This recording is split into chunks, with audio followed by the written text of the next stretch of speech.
Welcome to Lifeword's Day by Day. You know, division and disunity are not reflections of the gospel. And the division that was in Corinth was a result of trying to do biblical ministry according to worldly means. But Cliff, our church is not suffering from division and disunity, so why even talk about this right now? Well, remember, there was something deeper going on in Corinth that caused the division and disunity.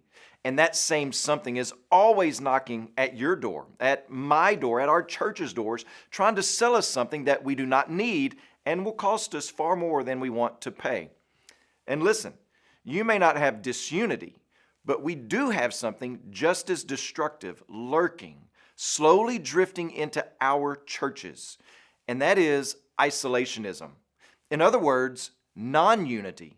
We as individuals are becoming increasingly private. We don't have to go to the grocery store if we don't want to. We can just pick it up. We don't have to go out to eat anymore.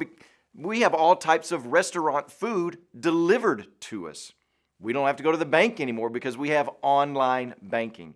All of those are modern conveniences and can be very good things. I think about the family with the newborn baby that the last place that they want to go is to take their newborn baby into a grocery store. So don't hear me say that those types of advances are bad. They're not bad. They are neutral, but they can push us further into isolationism. So do a quick test next time that you're at a restaurant.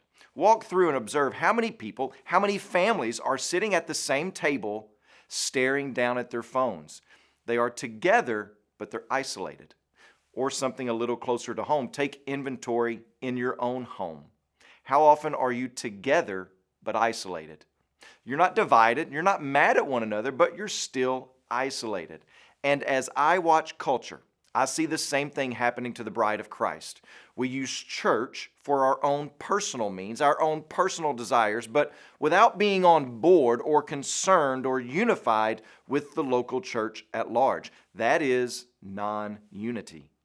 And the truth that Paul gave the church 2,000 years ago about dividing against one another, I'm pretty sure he would give us today about being isolated from one another within the church. When you pray today, please remember Yairo Bonilla and his family, our Changemaker missionaries in Costa Rica. And also remember the Kapare Lifeword broadcast that's heard in Tanzania.